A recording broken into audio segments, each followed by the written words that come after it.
Yes, folks, school children around the world are going to protest against climate change next week. Have a look at this. This time it's students, not teachers. Thousands of school children are planning to join a worldwide protest against climate change next week. But many of our leaders say they shouldn't skip school. Political reporter Anna Bracewell-Worrell has more.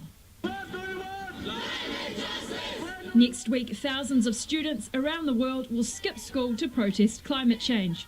Organised in New Zealand by Porirua's Sophie Hanford. Essentially, we'll be the ones that will have to grow up through and live through the repercussions of this generation's choices. The movement kick-started by 16-year-olds.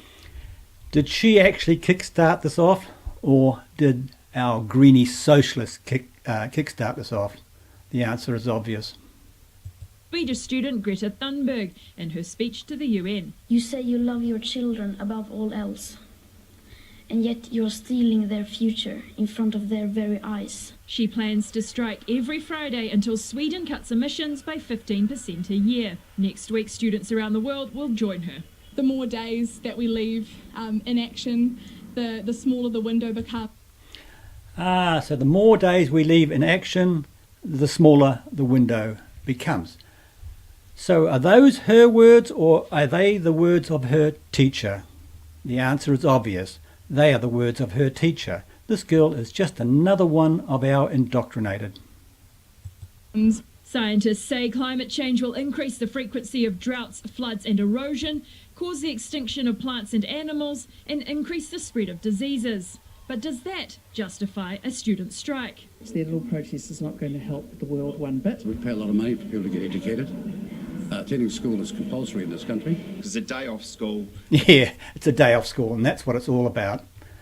So now let's go and see our own greenie socialist, James Shaw, and see what he has to say.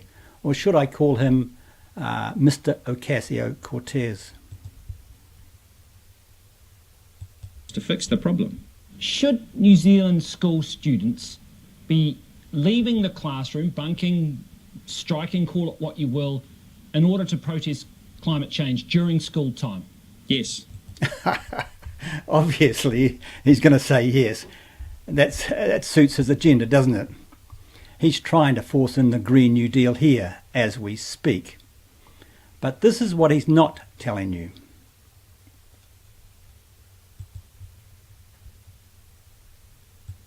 One of the Democrats pushing this is Congresswoman Ocasio-Cortez. And one of my next guests is calling out the Congresswoman and her Green New Deal. Patrick Moore, he's the former president of Greenpeace Canada, wrote this on Twitter this weekend. Ice. Pompous little twit. You don't have a plan to grow food for 8 billion people without fossil fuels or get food into cities. What, horses? If fossil fuels were banned, every tree in the world would be cut down for fuel and cooking and eating. It would bring about mass death. Yeah, it's exactly the point, isn't it? And this is what one of the things James Shaw is not telling you. Patrick Moore joins us now to explain, and he's joining us with chief meteorologist for weatherbell.com, and that is Joe Bastardi. All right, you know, they're kind of going after your credentials as Greenpeace, which I think has had a pretty stellar reputation over the years, in spite of my maybe personal disagreements. I'm an all-of-the-above guy and believe we should be good stewards of God's gifts. Okay, so that would mean all the above. Why did you say that on Twitter? Well, Sean, she's talking about climate change, of course, and saying that we have to eliminate fossil fuels, all fossil fuels, coal, oil, and natural gas, in 10 years. This would be basically a suicide pact. Over 80% of the U.S. and the world's energy comes from fossil fuels.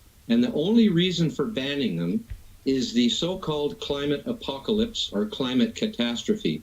I see AOC recruiting young teachers and whole classes of young children. Yes, and indoctrinating them. And this is happening around the world, including New Zealand.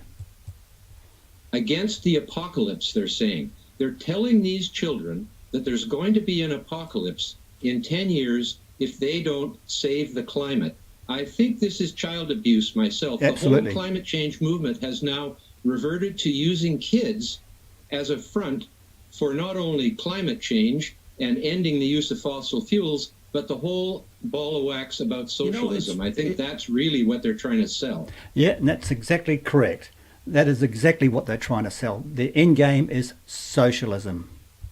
This climate stuff, the climate change stuff, is just a ruse for socialism.